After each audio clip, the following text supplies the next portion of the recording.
Mungkin akan lebih tepat kalau dikasih tanda tahu. Soalnya kan di IPA pun ada menghafal sebanyak Galileo menemukan ilmunya itu tahun 19 berapa. Itu kalau nggak tahu, nggak terhafalkan kan nggak bisa ya, okay. Kalau untuk rumus oke bisa ya, kita untuk memunculkan kenapa muncul rumus ya, bisa.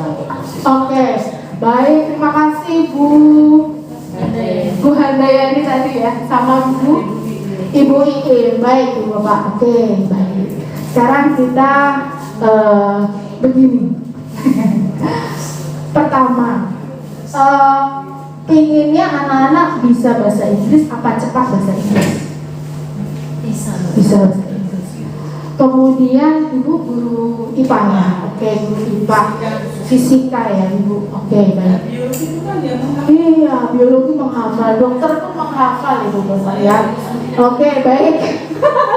Hari ini bahasa Jawa. Iya, jadi begini Ibu Bapak, yang perspektifnya yang harus digeser di sini adalah lebih banyak memberikan pengertian, penalaran dan critical thinking. Ketika anak-anak menghafal, mereka nggak critical thinkingnya, penalarannya gitu. Gini, belajar bahasa Inggris misalnya sebetulnya kayak mohon maaf gitu ya. Seperti misalnya waktu SD atau anak-anak PAUD ya, anak PAUD, anak SD, ketika mereka terbiasa sering ngomong bahasa Inggris di rumahnya, di lingkungannya, nggak usah. Tapi karena anak-anak ini tidak, maka kalau mungkin ya saya Ibu, bahasan yang mereka belum bisa diulang lagi kali ya. Iya, maksudnya begini, atau kata-kata yang sulit ini Ibu ceplokkan di cerita yang lain lagi. Gitu, jadi anak-anak itu jadi ngerti sendiri. Oh, berarti itu saya seperti itu sudah. Iya. Ya sama berarti saya. Saya di awal pembelajaran itu mesti saya ceritakan belajar bahasa Inggris di sini beda dengan kalian belajar bahasa Jawa atau bahasa Indonesia, karena bahasa Inggris untuk di Indonesia itu kan bukan second language tapi foreign language. Jadinya anak-anak di rumah nggak mungkin dia orang tua sama ibunya atau sama atau mungkin sama. Iya, jadi itu gitu. iya betul. Kalau misalkan pakai bahasa Indonesia itu kan karena sering tiap hari dengar, tiap hari mengucapkan. Bahasa Jawa juga bahasa Indonesia, bahasa Jawa malah sering saya kasih contoh. Waktu kamu kecil nggak mungkin langsung ngurumpi, mesti ibumu, ayo dek, apa dek, apa lagi, begitu kan lama-lama bisa. Tapi kalau bahasa Inggris kan dia dengarnya kan cuma di sekolah saja. Nah, kamu mau nggak mau, kamu harus menghafalkan supaya bisa. Terus kan nanti kan kita tetap pakai kata-kata yang ada di situ, nggak melulu cuma dihafalkan, tapi kita berikan dalam kalimat misalkan supaya menggunakan kata itu untuk melengkapi kalimatnya seperti itu. Tapi kan tetap harus ada proses menghafalnya. Oke, baik Ibu, terima kasih. Intinya kita semua memahami bahwa menghafal itu tidak melulu menghafal, itu dulu. Kemudian lebih banyak ke menalar, lebih banyak ke pemahaman dan kebermanfaatan. Kalau sekarang memang masih menggunakan harus menghafal, nggak apa-apa. Tapi nanti saya yakin insya Allah ketika nanti sudah umur ibu bapak sedikit kemudian materinya esensi, sedikit dalam dan kaya, nanti lama-lama anak-anak akan terbiasa. Iya, gitu Ibu. Jadi lebih ke pemahaman, lebih ke penalaran, menghafal monggo, tapi jangan sebagai 20% 30% lah ya. Kayak asesmen formatif dan asesmen sumatif. Kalau dulu kita menekankan asesmen sumatif ya di akhir pembelajaran. Sekarang formatifnya 70%, sumatifnya 30%. Seperti itu. Monggo, tapi pada prinsipnya saya yakin ibu bapak semua di sini juga meyakini bahwa memang bagaimana caranya anak-anak ini berpikir kritis, kemudian mereka menalar, itu yang digenjot di anak-anak. Itu jadi ini jos. Oke. Ibu bapak sekarang kita ke Merdeka Belajar, Merdeka menurut Ki Hajar Dewantoro. Ibu bapak seperti tadi, oke, sebentar ibu bapak, di konsep belajar ini sudah tidak ada pertanyaan lagi, sudah ya. Oke, nah selanjutnya nanti kita akan apa sih sebetulnya merdeka itu? Kita akan mulai dari merdeka menurut KHD. Oh, karena itu Ki Hajar Dewantoro. Oh, tadi belajar merdeka. KHD biasa.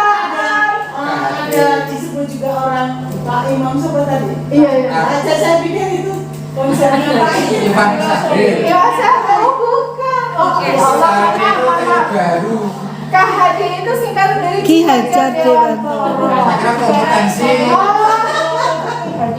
Ya, kamu saya Bapak. Oke. Jadi spirit kemerdekaan dalam pendidikan Indonesia dicetuskan pertama kali oleh KHD, Ki Hajar Dewantoro. Kita menurut KHD langsung Ki Hajar Dewantoro ya.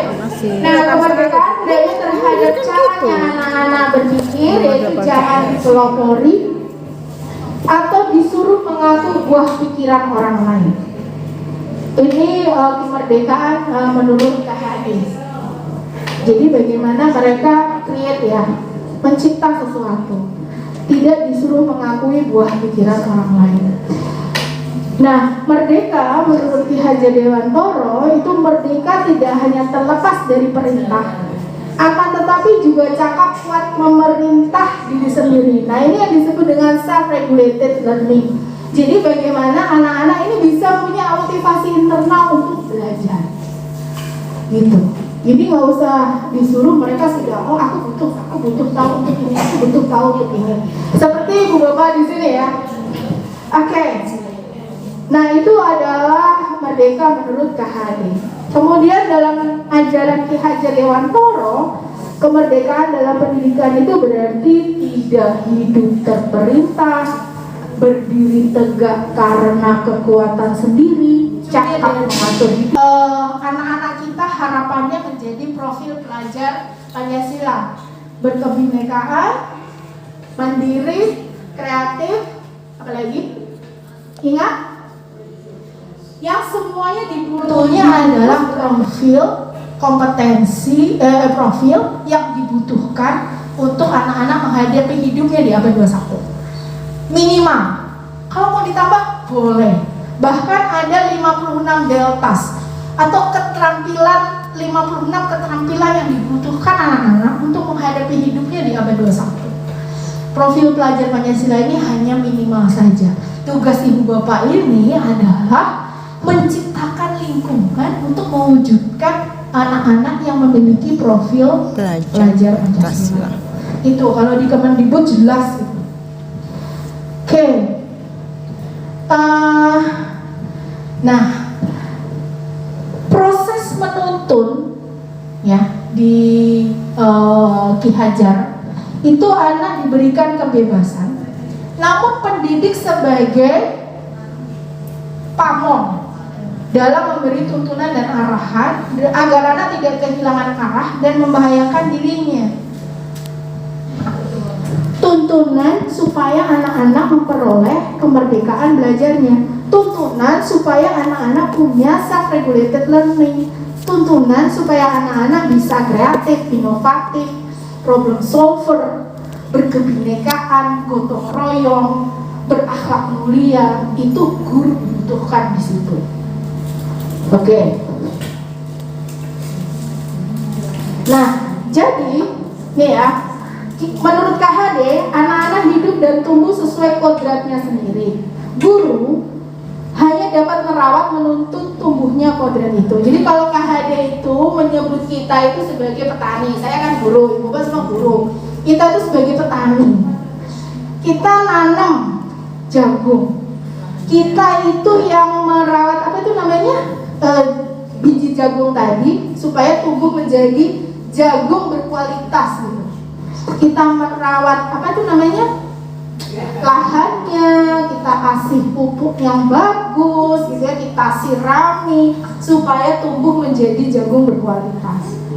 Itu menurut KHD kita diibaratkan sebagai petani yang menuntun tumbuhnya jagung, ya jadinya jagung gitu, bukan jadi padi, bukan jadi apa gitu ya, tumbuhnya tetap jagung yang berkualitas. Jadi intinya maksudnya anak tuh tumbuh sesuai dengan kodrat anak, kodrat zaman. Kodrat zaman itu ya sesuai zamannya sekarang ini, di abad 21 ini gitu. Itu. Nah, kemudian untuk itu dibutuhkan kemandirian untuk mengatur proses belajarnya sendiri. Supaya anak-anak bisa mandiri, ya panjenengan ibu bapak guru ini bagaimana di pembelajaran ini selalu melibatkan anak-anak. Gitu. Nah, kemudian berikutnya merdeka belajar. Jadi disuruh banyak ngobrol ke anak-anak gitu ya ibu bapak ya. Lah anaknya kalau 33 kelas ibu bapak jadi terkenal. Nah, merdeka belajar itu intinya komitmen mandiri dan reflektif gitu. Jadi komitmen terhadap belajar yang melibatkan murid dalam penentuan tujuan, kemudian mandiri, belajar yang memberi pilihan cara. Jadi misalnya ini tadi bikin puisi lagi ya, balik lagi bikin puisi. Oke, silakan bikin puisi. Ibu, saya puisinya mau saya tulis, saya puisinya mau saya lukis, mau saya musikalisasi, mau saya apa lagi? Tulis, musikalisasi, digambar, mau digambar puisinya. Boleh gitu. Dari situ nanti kan guru tahu nih kecenderungan anak ini kemana gitu ya. Jadi mandiri, belajar yang beri pilihan cara. Jadi repot ya jadi guru ya. Bayangin nggak? Tapi enggak ya bapak, sebentar ya. Reflektif, selalu melakukan refleksi terhadap proses dan hasil belajar. Ibu bapak nanti ketika ibu bapak berkegiatan belajar di kelas, setelah duduk di ruang guru, merenung ya. Aku tadi tujuanku ini di kelas seperti ini, kok hasilnya seperti ini? Kira-kira dari proses ini apa yang masih harus aku kembangkan?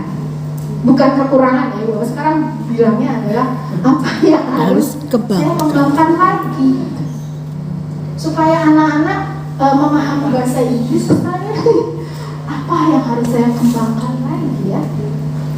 Gitu. Supaya senang. Biasanya kalau anak-anak sekarang itu mereka lebih apa ya? Kalau saya lihat sih lebih enjoy ya di semua mapel gitu ya. Tidak kayak dulu. Kalau zaman saya SMA itu kan matematika adalah momok gitu ya. Sampai kalau gurunya datang itu keringetan semua karena guru matematika saya itu selalu tunjuk. Kalau yang sudah ditunjuk Bu ini ya, nanti Bu Hade itu udah keringetan karena dia pasti bilang belakangnya, nanti belakangnya keringetan, belakangnya lagi. Jadi zaman dulu, tapi kalau zaman sekarang kayaknya anak-anak tuh sudah mulai enjoy ya di semua mapel, tidak ada guru killer lagi, sudah tidak zaman guru killer lagi. Jadi lebih banyak ngobrol, lebih kayak temen gitu ya kalau sama murid-muridnya. Kadang anaknya yang kebablasan. Kelunjak.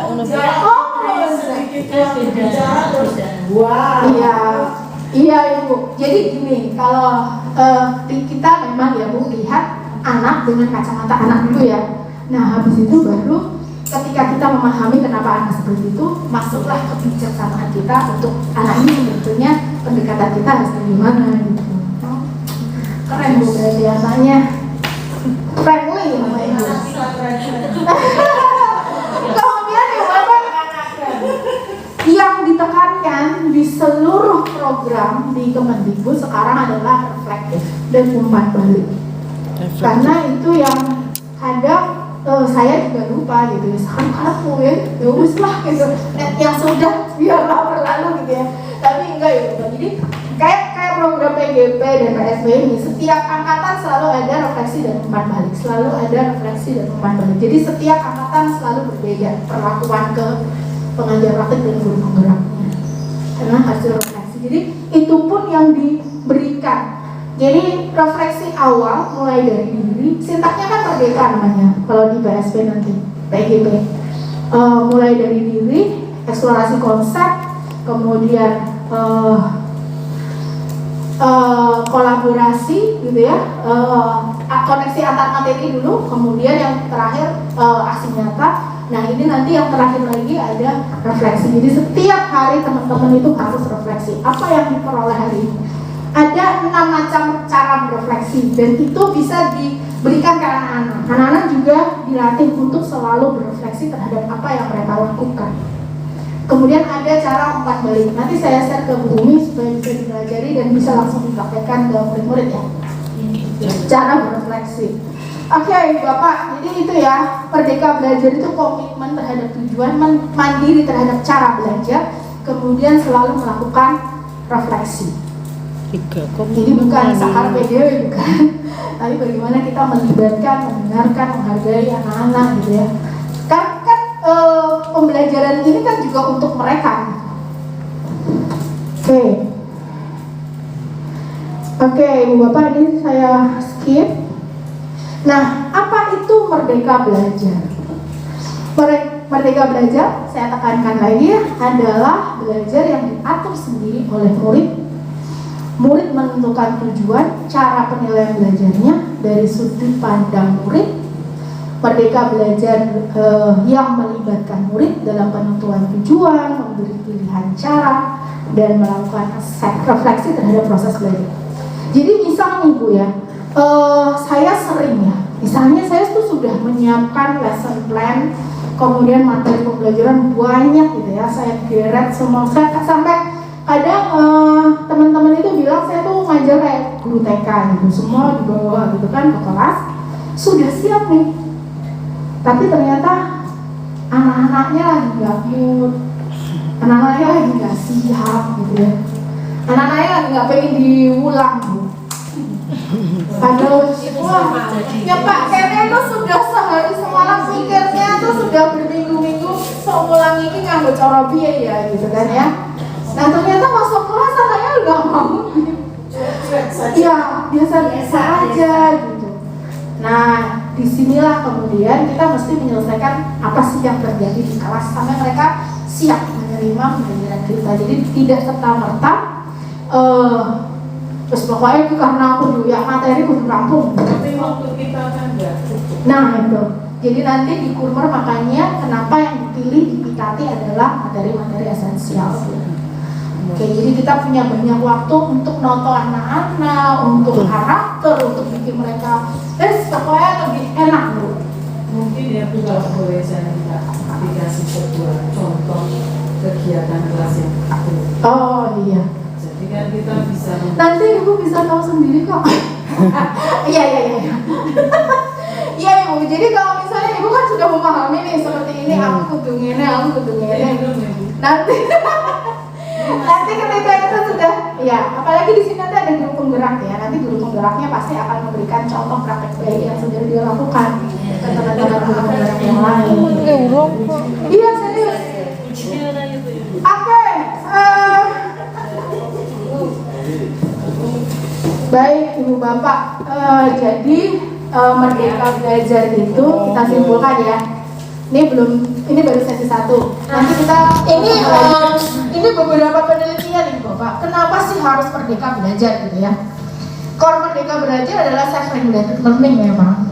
Nah ini adalah beberapa penelitian yang membuktikan. Kalau mau sumbernya nanti saya kasih sumbernya lengkap, saya punya.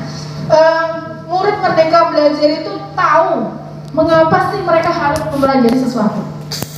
Murid yang punya self-regulated learning, murid yang mandiri, yang merdeka belajar, mereka tahu mengapa mereka mempelajari sesuatu. Murid MB tahu cara menggunakan berbagai strategi kognitif. Jadi sebetulnya kalau anak-anak itu sudah mandiri belajarnya, sudah merdeka belajarnya, mereka tahu sih cara. Saya kalau mau mempelajari seperti ini ya kok kayaknya sulit ya pakai cara ini. Saya bisa pakai cara yang mana ya? Saya mau cari cara bagaimana caranya saya bisa belajar fisika dengan baik, misalnya seperti itu, materi fisika dengan baik, misalnya seperti itu. Jadi mereka bisa mencari cara mereka sendiri bagaimana cara belajar. Kemudian murid Merdeka Belajar tahu merencanakan berproses hingga tujuan belajar mereka tercapai. Murid Merdeka Belajar ini dapat mengelola, mengembangkan emosinya. Mereka tahu kenapa mereka marah, kenapa mereka kecewa, kenapa mereka bahagia, mereka tahu. Dan mereka tahu cara mengatasi emosi mereka. Kemudian murid Merdeka Belajar itu memiliki self-awareness yang baik. Mereka punya kesadaran diri yang baik, reflektif seperti tadi yang sudah saya sampaikan, adaptif juga. Adaptif ini sangat diperlukan untuk semua orang deh sekarang ini. Ibu bapak ini juga adaptable ya, termasuk yang sangat adaptif. Karena begitu pandemi langsung switch semuanya bisa pakai Google Classroom, switch bisa pakai Gmail. Betul. Ibu bapak ini termasuk pembelajar Merdeka Belajar dan sangat adaptif. Nah, anak-anak kita gimana supaya mereka juga ikut adaptif? Ya, anak-anak yang Merdeka Belajar mereka adaptif dan itu sangat diperlukan karena zaman berubahnya cepat sekali, ya kan? Kemudian yang terakhir tentu saja murid yang Merdeka Belajar mereka hasil belajarnya baik, mereka berprestasi sangat baik. Itu hasil penelitian ya Bapak di seluruh, baik di Indonesia maupun di luar negeri gitu. Jadi ini semua hasil penelitian. Ini lagi juga ada kemerdekaan belajar itu meningkatkan kemandirian belajar sebuah murid. Ini di lebih skop yang lebih kecil di Yogyakarta. Kalau kemudian murid yang Merdeka Belajar prestasinya baik seperti tadi saya sampaikan. Kemudian mereka pun sangat tinggi motivasinya untuk berprestasi. Berprestasi itu bukan artinya saya nanti juara 1, juara 2, juara 3, bukan ya. Berprestasi di sini maksudnya saya nih dulu nggak bisa bahasa Inggris. Saya nggak bisa, misalnya saya spellingnya masih keliru. Kemudian saya berlatih, terus pronunciation saya sudah benar gitu. Nah itu prestasi diri saya ini. Bisa dipahami ya prestasi yang Nah, mengapa Merdeka Belajar? Oh nggak kelihatannya ya Bapak ya? Iya. Jadi murid Merdeka Belajar mandiri, tahan menghadapi kesulitan dan adaptif menghadapi perubahan. Nah sekarang kita gurunya, supaya muridnya Merdeka Belajar, gurunya juga harus Merdeka Belajar. Sudah download aplikasi Merdeka Mengajar ya? Sudah. Ibu bapak itu beruntung loh. Bisa itu. Kita yang di Kementerian Agama pengen ngintip aja nggak bisa. Ya saya beruntung saya bisa karena saya dapat akun kan dari Belajar ID kan saya dapat akun. Cuman kalau ya oke. Jadi yang saya share ke teman-teman itu YouTube-nya kan ada YouTube-nya Mas Simon, Wice di situ kan ya. Itu yang saya share ke teman-teman. Yang pada penasaran apa sih sebetulnya isinya Guru Merdeka Mengajar. Baik Ibu, Bapak, konsep Guru Merdeka Belajar itu ya sama. Guru Merdeka Belajar adalah guru yang senantiasa berrefleksi untuk menyesuaikan pemikiran, untuk menyesuaikan pemikiran dan perbuatannya terhadap perubahan dalam upaya mencapai tujuan. Guru yang Merdeka Belajar itu senang belajar. Kalau ibu bapak seperti ini ibu bapak sudah masuk Guru Merdeka Belajar. Mau duduk di sini kita belajar bersama di sini itu ibu bapak sudah Guru Merdeka Belajar. Nah, kemudian Guru Merdeka Belajar itu komitmen pada tujuan, melakukan praktek yang membuatnya sadar utuh terhadap pembelajaran yang esensial lagi ya. Kemudian memahami dan memprioritaskan murid sebagai subjek dalam pembelajaran, menetapkan tujuan dan target yang menantang tapi realistis dicapai dalam pembelajaran dan pengembangan diri. Jadi Guru Merdeka Belajar itu komitmen pada tujuan gitu. Kemudian mandiri terhadap cara.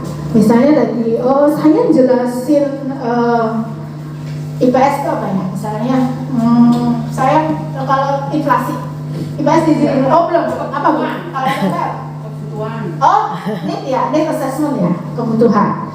Biasanya saya ngajari kebutuhannya susah amat sih anak-anak ini. Antara need dan want itu, antara kebutuhan dan nafsu itu keinginan ini gimana ya caranya? Nanti si ibu guru IPS ini akan mencari cara gimana caranya anak-anak bisa membedakan antara need dan want, nafsu, kebutuhan dan keinginan. Bahwa kebutuhan itu ternyata bergeser nih. Kebutuhan pokok sekarang bergeser. Misalnya seperti itu kan, bagaimana kan cara nih, mencari cara. Nah kemudian refleksi, selalu melakukan refleksi. Jadi sama guru sama muridnya. Tujuan belajar, mandiri mencari cara, dan selalu melakukan refleksi. Selalu menjadi guru yang reflektif. Jadi setelah ngajar, suka nggak duduk diem, berpikir. Ngalamun. Iya, ngalamun kan aku tadi di kelas. Proses belajarku gimana ya? Kok anak-anak reaksinya seperti ini? Reaksi bagus pun oke. Ini ada reaksi bagus, anak-anak reaksinya bagus seperti ini. Proses belajar saya tadi seperti apa nih? Itu kan dipikir lagi ya, direfleksikan. Terus kira-kira yang membuat anak-anak jadi antusias di bagian mana nih? Gitu. Supaya nanti ke depan, untuk anak kelas A ini misalnya yang bikin mereka antusias adalah ini, gua kan bisa mencatat. Berarti nanti strategi berikutnya apa? Gitu, itu refleksi. Nah, ibu bapak belum makan ya tapi ya. Tapi nggak apa-apa olahraga sedikit ya. Ibu bapak silakan semuanya berdiri. Sebetulnya saya kayaknya berdiri.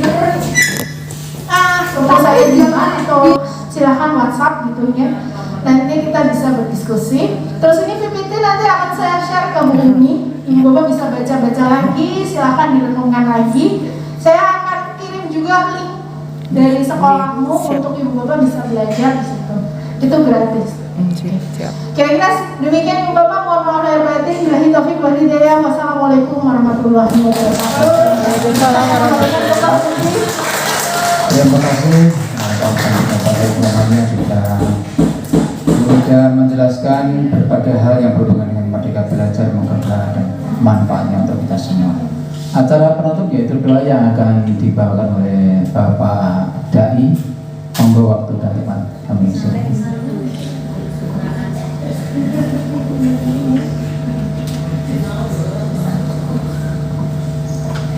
Assalamualaikum warahmatullahi wabarakatuh. Waalaikumsalam warahmatullahi wabarakatuh. Selamat siang, salam sejahtera bagi kita semua.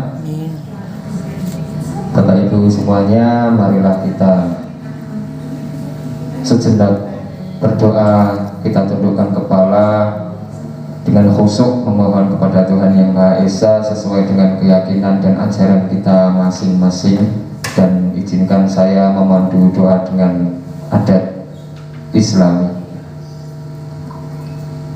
A'udzubillahi minasyaitonirrajim. Bismillahirrahmanirrahim. Alhamdulillahi rabbil alamin.